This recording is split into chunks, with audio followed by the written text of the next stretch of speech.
Magandang hapon mga kabady. Update lang po natin yung umorder sa atin. Taga Mindanao po, si Renante Pamplina. Ito po yung unit niya is 2015 model po mga kabady. From Mindanao pa po to mga kabady. In-order po tong unit na to. Ang body po nito is full stainless po mga kabady. Ang nakasalpak po na body dito tatanggalin po namin.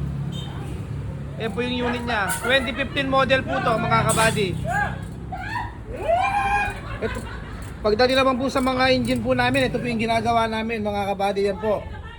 Mga bago po yung mga timing belt, tensioner, resil po yan mga kabady. Ayan po sila, bago lahat. Mga GMB po yan, yan mga timing belt. Magaganda pa po yung timing belt niya. Tensioner, pero pinalitan pa rin po namin para bago po lahat. Ito po yung sample, oh. Sandali po, kunin ko lang po yung pinagpalitan ko. Yan po yung mekaniko namin dito, mga kabady. Yan po. Order po to, from Mindanao pa po to mga kabady.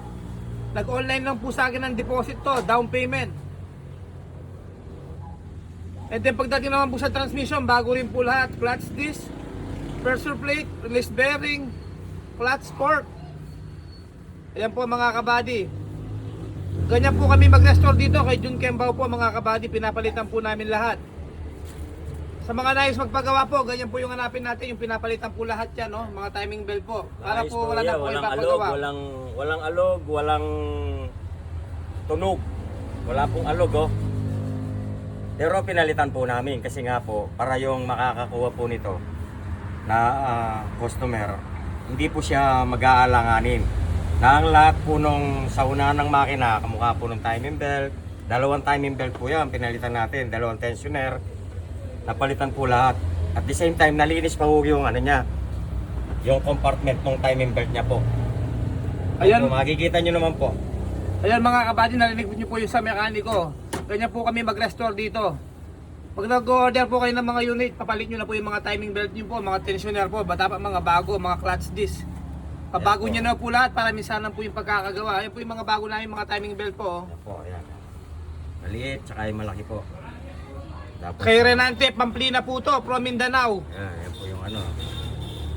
Tensioner. Ayan mga kabady, pati po yung mga apat na gulong nito, nabuksan na po.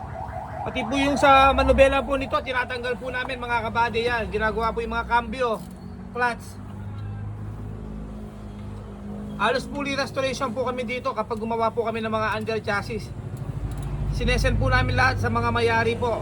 Pag nabukas po yung transmission, sinesend po namin para updated po tayo. Pag binubuksan po natin yung mga timing belt, sinesend din po natin sa mayari para wala po silang duda sa atin. Ganyan po kami mag-restore dito kay Jun Kembao. Ganyan po namin ka-quality yung mga trabaho namin dito. Hindi po namin bibitawan na alanganin ng unit. Although seko na ng mga unit natin, pero gagawin po namin yung mga best namin mga kabady. Full stainless po to, yung i-assemble namin body. In-order po to ni Renante Pamplina ng Mindanao pa po. Nag-true online banking lang po to mga kabady. Hindi sinandan ko po ng quotation.